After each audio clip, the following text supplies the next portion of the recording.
Owesifazane ucela usizo kwaba ngakwazi ukumsiza noma bamyalela umuntu ongamsiza. Sawubona kuphi nobula kufunye khona lo mbuso njengamanje ukubingelela yena-ke umathinta cebo intombi mqamela amehla kabanye baqamela umali ethi ukwazi.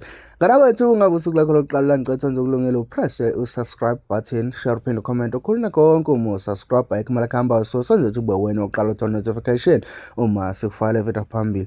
Owesifazane ukhale ngokuthi ucela ukuthi noma ubani ongakwazi amsiza noma amyalela umuntu ozomsiza esimeni-ke esithi yena unukelwa umlomo noma ngathiwa kade uxubha same time kodwa-ke usheshe wonakale ngendlela eyisimanga.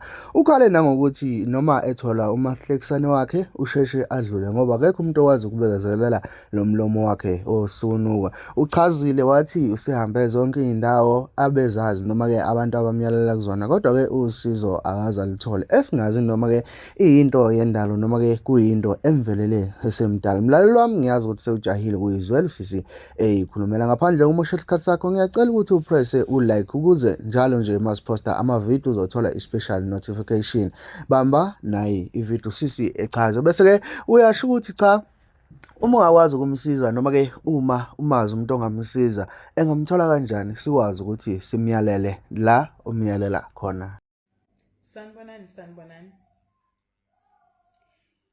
Guys, bengicela uncedo if kunomuntu ongangisiza ne la emhlabeni la eSouth Africa.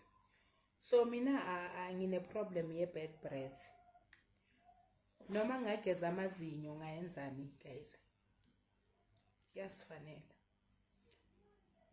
Mangikhuluma kanje bangilahlile abafana abaningi because ngalento le enginayo i-bad breath. Ngizamile zonke izinto ngizamile. Nabo gogo bangiphile imi-medication ehlukene emakhaya bangise ebantwini. Angithandi nami ukuthi nginuke umlomo. Ngiyacela abantwana basekhaya. If kunomuntu onganginceda just ukuthi nami nginuke kahle.